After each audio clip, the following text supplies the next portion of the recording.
beach workout, hill sprints. Nice. Not really beach, but I was at Montrose Beach. You know that hill? Mm-hmm. It sucked, but Montrose Beach Hill. No, actually, I don't know that it's hill. it's Cricket. It's called Cricket Hill. It's sand? No, it's just like it's all grass, Mhm. but it's right by the beach. And I was like, man, you know what? I'm gonna just go get back my cardio. So I ran like a mile, warmed up, then I hit 10 sprints. I just need to embrace the suck. So what's your routine? Sprint up the hill, walk down the hill? Yeah, so walking down probably takes me like 25, 30 seconds, and that's enough recovery. So I force myself. As soon as I go around my water bottle, it's like the marker. As soon as I go around, I sprint back up. Mm-hmm. I did 10. Yeah, that'll do it. That's a good workout. Yeah. Yeah, that is. I would usually go to the one on Western, a few blocks north of Devon. I think it's called Warren Park. Mm-hmm. They have a pretty good hill there Yeah. too.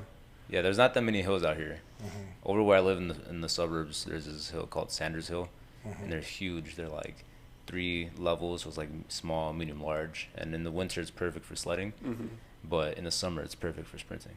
Mm-hmm. And that one sucks, but it was good. Yeah, it got me got the endorphins going, and it got me to the point where I felt like I was gonna die. I'm just like, man, I can't breathe right now. Like I have to just like focus on living. Yeah. And like that's the type of training that's good. You don't really get that feeling too much, just chilling. There's nothing like a good head rush at the top of a deadlift, and you're like, why am I passing out? This is Yeah. fun. Do you guys put much energy towards like your breathing to? That's what I was focusing on. Yeah. Are you trying any particular breathing method? When I was over there, I was making sure I was doing nose breathing while running to warm up. So nose breathing to warm up. And then when I was sprinting, I was in through my nose and out through my mouth. And I was doing like the cadence of like 2 and 2. So like every 2 steps. So trying to keep that pace going. And then for recovery, just taking as much oxygen with my diaphragm and then slowly letting it out. But letting it out is the hardest part. Yeah. Because I'm like, and then my body's trying to like breathe. At my place, we start with like backs on the floor, feet on the wall, and then like a yoga block between the knees, and just box breathing. So like you like forced like 5-second inhales, hold, squeeze everything, push against the wall, and then exhale, push the ribs down. We do it for like 5 minutes straight. By the end of it, you're like sweating.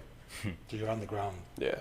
doing the breathing. It's just all like it's specific like breath work, and then we get up and we do the the hip stretches we did the other day, right into that. So then you have to focus on your breathing to even get through those.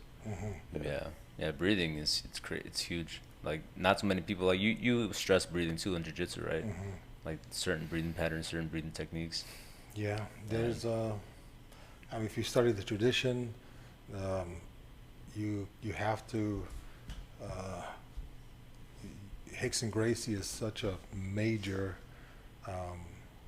influence within the jiu-jitsu tradition, and he's in the Hulk movie, teaching the Hulk how to breathe.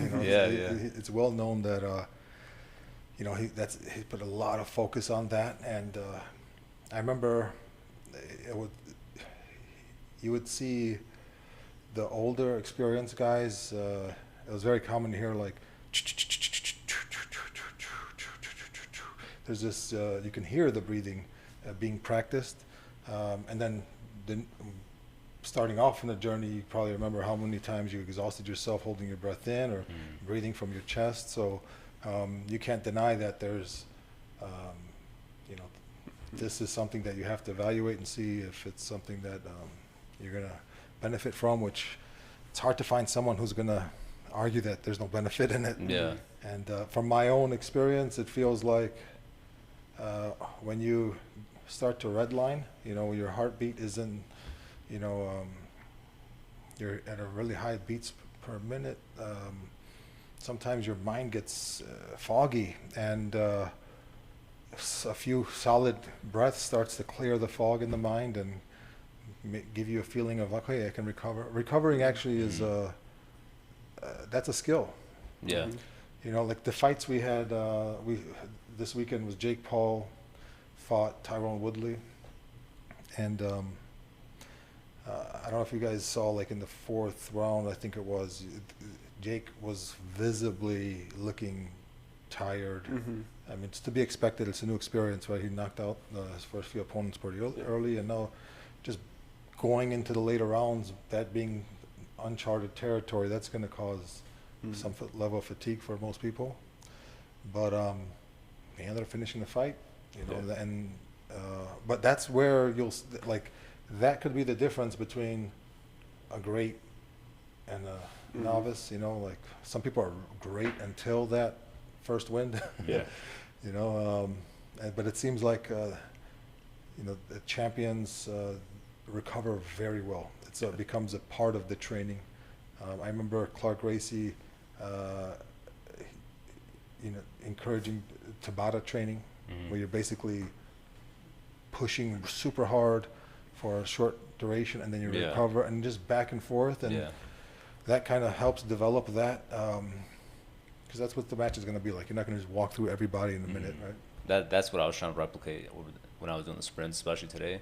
Trying to get to that red line, and then visually in my head thinking, okay, like this is the point where I'm like going for a shot, and I have to reshoot again, but he sprawls on me, so I had to keep going. You know, I had to recover in that whole process. And that is gonna defeat some people. Just the fact that they're pulled into a tempo that they can't keep up with. And remember George St. Pierre, they can't handle my rhythm, you know, and that was true. Like, he had a rhythm that exhausted people. And if that is something that you're strategically preparing to do, and if the other guy don't have a gas tank, that might not be a technical error. It just might be the pace was too much.